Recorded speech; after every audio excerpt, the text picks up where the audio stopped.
You've probably heard about Google's plan to build fiber to the home connections at gigabit speeds to consumers in the US.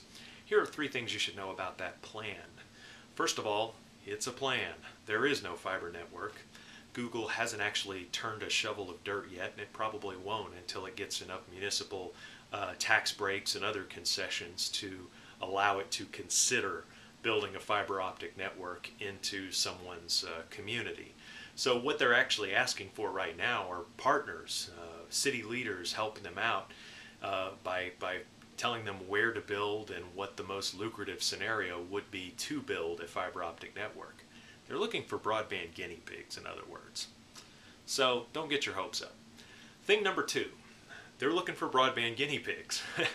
This is a lab environment that Google's proposing, and that's actually pretty cool. It's about time someone started experimenting with applications far beyond what typical bandwidth will allow right now. What happened with Fios and Verizon's network is pretty interesting. They built a fiber optic network all the way to people's homes, and then once they got it, they said, wow, great, what do we do with it? Oh, Facebook widgets on the television. How very cool. There's not really anything that makes you think, I really am glad I have this fiber optic connection, otherwise I wouldn't be able to do this.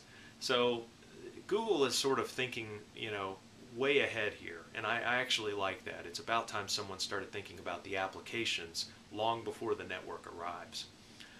Thing number 3, service providers really shouldn't care about this from a competitive standpoint. This is not going to move the needle one bit on open access. Verizon and AT&T are going to be no more motivated to share their network with competitors than they are right now. And the other thing is that Google's experiment is not going to actually change the business model for fiber to the home. Google's experiment does not make building fiber optic connections in rural America any less expensive and complicated and generally messy.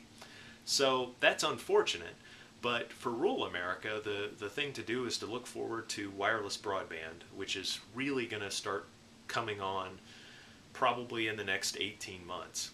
Until then, hang on to your fax machine. You're probably going to need it.